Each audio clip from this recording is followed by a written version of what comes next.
1932 का खतियान लागू करने की मांग को लेकर आदिवासी मूलवासी संगठनों की तरफ से जामताड़ा शहर में रैली निकाली गई और गांधी मैदान में इस सभा का आयोजन किया गया। मुख्य अतिथि अमित महतो ने हेमंत सरकार पर जमकर हमला बोला। उन्होंने कहा कि जिस झारखंड को पहचान दिलाने के लिए शिबू सोरेन ने जिंदगी बिता दी, आज उनके पुत्र और सूबे के मुखिया हेमंत सोरेन झारखंडियों का अस्तित्व मिटाने पर तुले हुए हैं।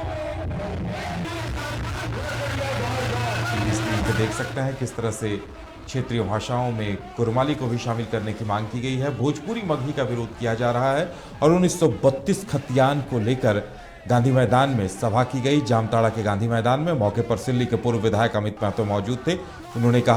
उन्होंने हेमंत सोरेन पर भी हमला बोलते हुए कहा कि उनके पिता शिबू सोरेन ने अपनी पूरी जिंदगी झारखंडी अस्मिता और झारखंडी पहचान के लिए लड़ाई लड़ते गुजार दी, लेकिन उन्हीं के बेटे जब उनके हाथ में सत्ता आई है तो वो झारखंडी अस्मिता को ही उजाड़ने की कोशिश कर रहे हैं।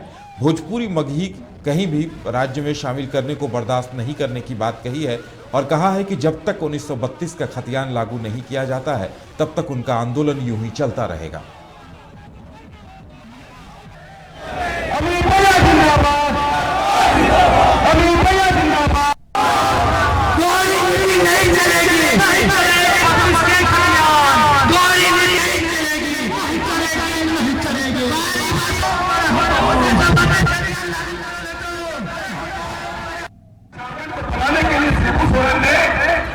अपनी उम्र गुजार दी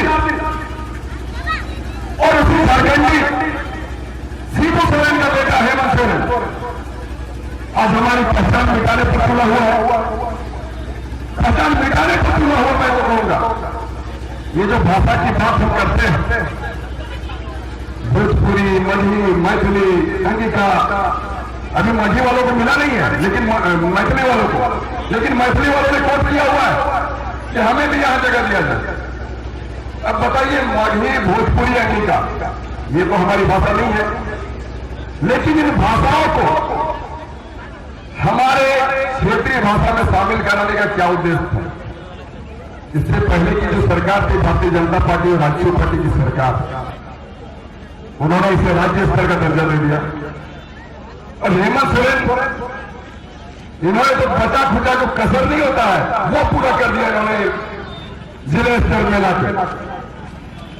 और उनकी ये सोच थी कि अगर हम इन भाषाओं को जिला स्तर में ले लाते हैं तो हमारे लोग आपस में लड़ते रहेंगे और लड़ लड़के ये खतियान की बात भूल जाएंगे। जाप सुप्रीमो पप्पू यादव ने कटिहार में कई बिंदुओं पर सरकार पर हमला बोला। खासकर हेलीकॉप्टर से शराब ढूंढने को लेकर जमकर कटाक्ष किया। उन्होंने कहा कि शराबबंदी बेहतर है, लेकिन यह भी सच है कि अधिकारियों से लेकर नेताओं की मिलीभगत से शराब का कारोबार हो रहा है। ऐसे में हेलीकॉप्टर से शराब ढूंढने की पॉलिसी सरकारी राजस्व की बर्बादी है।